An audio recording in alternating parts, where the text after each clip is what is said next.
নমস্কার বন্ধুরা, কেমন আছেন? আজ তো ষষ্ঠী, এখন ষষ্ঠীর বিকেলবেলা।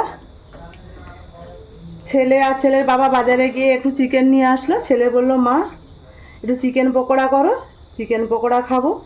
আর পুজো মানেই তো খাওয়া দাওয়া, তাই আমি এই যে চিকেন পকোড়া করব। আদা, রসুন, পেঁয়াজ, কাঁচা লঙ্কা বাটবো মিক্সিতে, আর নিলাম একটু জিরে।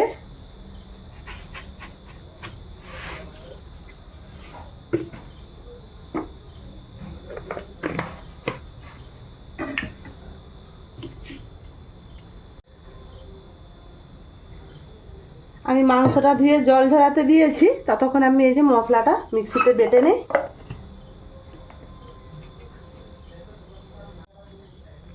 আমি মশলাটা বেটে নিয়েছি,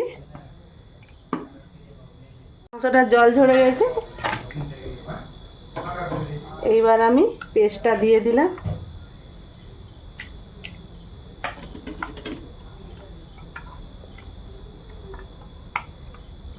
আমি আর ম্যারিনেট করে রাখবো না, আমি সব মশলা মাখিয়েই চিকেন পকোড়া ভাজবো। এর ওদের আস্তে আস্তে সন্ধ্যা হয়ে গেছে,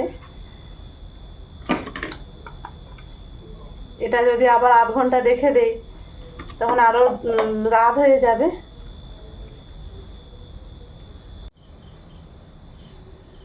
হলুদ গুঁড়ো দিলাম,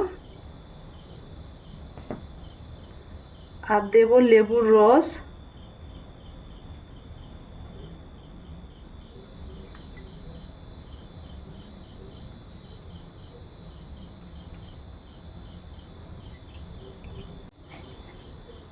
গোলমরিচের গুঁড়ো,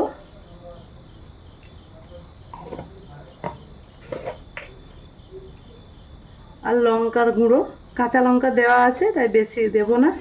আর কাশ্মীরি রেড চিলিটা আমার কাছে এই মুহূর্তে নেই।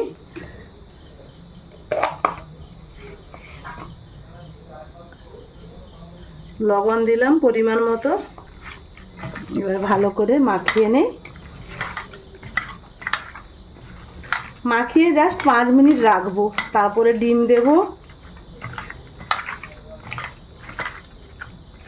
আজ লাল হবে না চিকেন পকোড়া, কিন্তু খেতে টেস্টি টেস্টি হবে।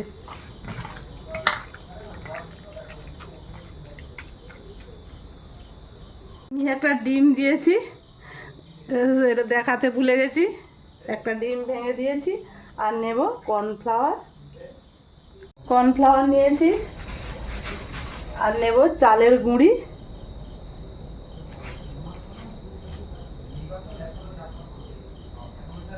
আর আমি দেব একটু খাওয়ার সোডা।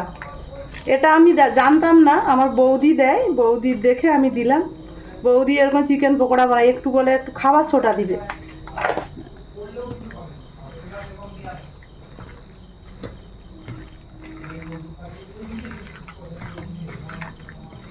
আর খাবো তো মা ছেলে, কর্তামশাই দিদিমণি ওরা তো এসব খায় না। মা ছেলে অনেকগুলাই হবে, 250-300 গ্রাম মাংস আছে,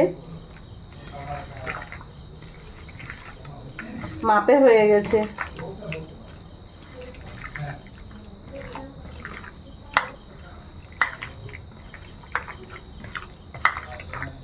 একটু কাশ্মীরি রেড চিলি হলে ভালো হতো, লাল লাল হতো।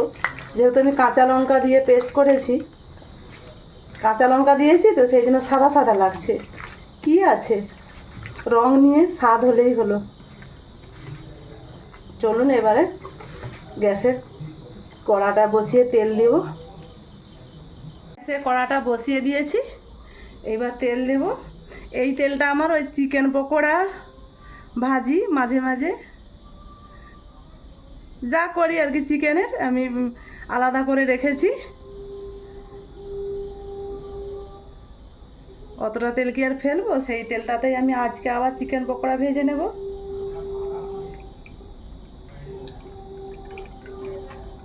কিছু নেই তাও ছেঁকে নিলাম।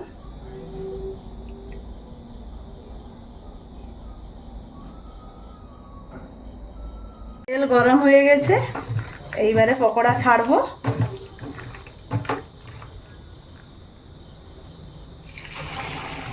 মাংসের পিসগুলো যথেষ্টই বড়, আমি আঁচটা কমিয়ে দিয়েছি।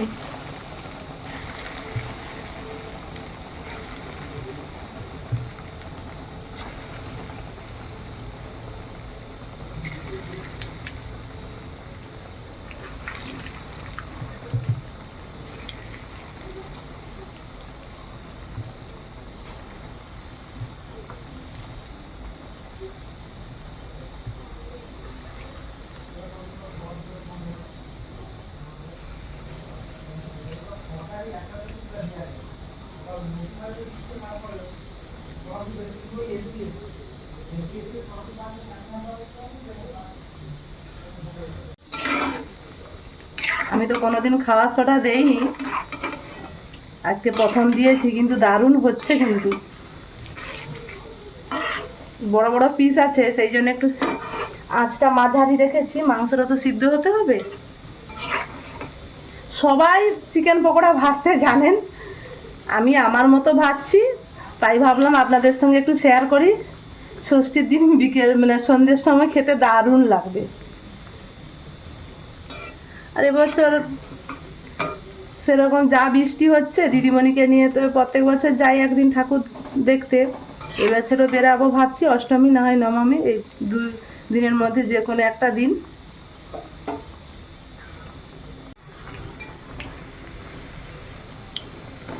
প্রায় হয়ে আসছে। কালারটা ভাবছিলাম হবে না, কিন্তু কালারটা কত সুন্দর এসছে।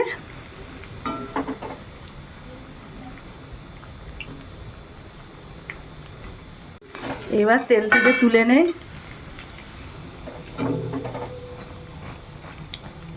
দেখেছেন কালারটা? সবার শব্দ কি হলো?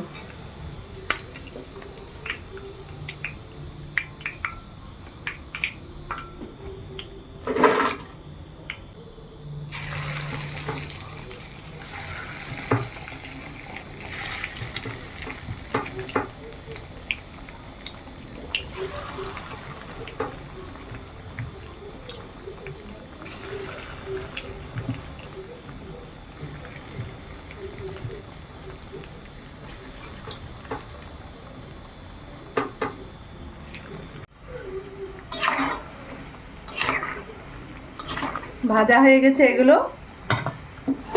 তুলে নেই। এই যে শব্দটা শুনে বুঝতে পারছেন? হয়ে গেছে, এবার তুলে নেই। আমার ভাজা কমপ্লিট। এইবার খাবার পালা। এই চিকেন পকোড়া তো গরম গরম খেতে দারুণ লাগে। আমি প্লেটে সাজিয়ে নিয়েছি, ছেলে কিছু খেয়েছে ভাজতে ভাজতে। চলুন এবার আমি আর আমার ছেলে খাবো। ভীষণ গরম, হাত দেওয়া যাচ্ছে না। এই যে খুব সুন্দর হয়েছে।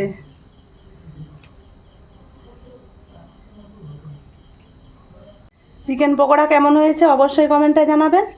চলুন আমরা মা বেটা খেয়ে নেই। আজকের মতো আসছি। সবাই ভালো থাকুন, সুস্থ থাকুন, আর সবার পুজো ভালো কাটুক। আগামীকাল তো সপ্তমী, সপ্তমীতে সবাই ঠাকুর দেখুন, হই হুল্লোড় করুন। টাটা।